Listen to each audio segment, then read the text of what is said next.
C'est avec en tout cas fierté que j'ai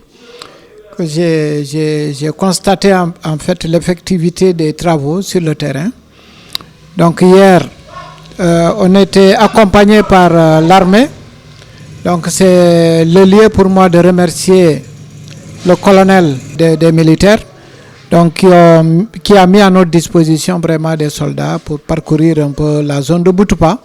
Il faut comprendre que ce sont des zones très enclavées et comme on est avec des partenaires, donc il était obligé un peu de nous accompagner. Donc hier nous avons visité le forage, le mini-forage de Bambadinka. Après Bambadinka, nous sommes allés à Bindialou-Majak. Bindialou-Majak, après c'était le tour de Niafena.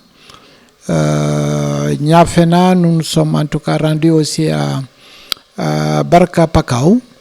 Et ce matin, nous avons fait Bukot Mankagne et Katouré.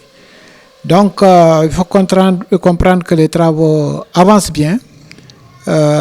Nous sommes très satisfaits et espérons vraiment d'ici 2 mois que la totalité des 9 mini-forages seront réceptionnés et que les populations auront en tout cas de l'eau à partir du mois de novembre pour en tout cas accélérer le processus de reconstruction des maisons, mais aussi des infrastructures communautaires de base, à l'image de ce qui s'est fait à Bissim, où les populations déjà ont bénéficié de salles de classe et construites par la société Safor. Mais aujourd'hui, il y a aussi le PIMA qui est en train de construire les 3 salles de classe. Donc, Bissim, les gens vont en tout cas ouvrir l'année scolaire avec 5 salles de classe.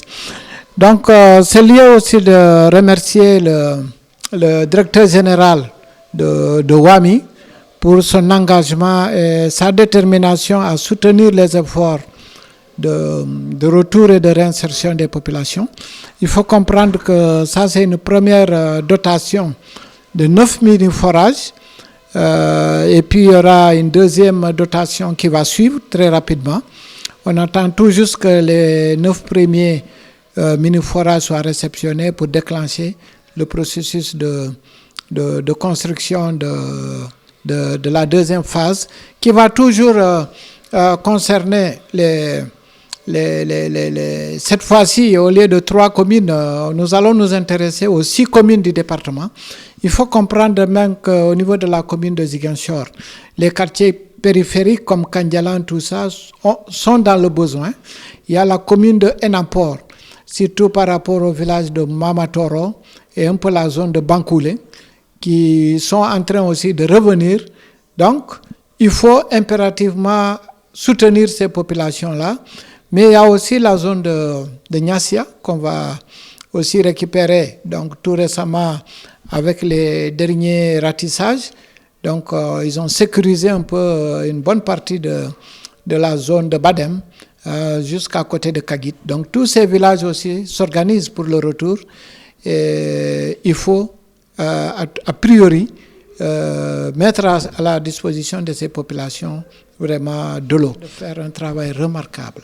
Donc, aujourd'hui, il y a toute une banque de données sur laquelle on peut nous appuyer pour ressortir en tout cas les priorités, parce qu'il faut dire que la demande est tellement forte qu'on ne peut pas s'attaquer à tous les besoins, mais voir les besoins en tout cas prioritaires, que les questions de stabilité, de paix aussi soient bien maîtrisées pour que ceux qui retournent dans les villages retournent définitivement et dorment en paix dans le village. Moi, je pense que c'est de ça qu'il s'agit, parce que c'est ça qui va aussi encourager les jeunes qui sont à Dakar, qui sont à Ziguinchor, d'aller soutenir leurs parents dans les villages en profondeur, surtout pendant ces moments de production. Il faut que les jeunes aident leurs parents dans les champs, dans les rizières, et aussi créer les conditions pour que qu'on ait de beaux villages en réalité, parce que vraiment son pari, c'est que la Casamance soit pacifiée, que la Casamance ait un pied dans le développement économique et social, parce qu'il s'est beaucoup battu pour désenclaver totalement cette belle Casamance. Partout, on peut aller et sortir. Maintenant, ce qui reste, c'est que les Casamancés doivent être unis, soudés. Qu'on travaille beaucoup dans le renforcement des liens sociaux et familiaux.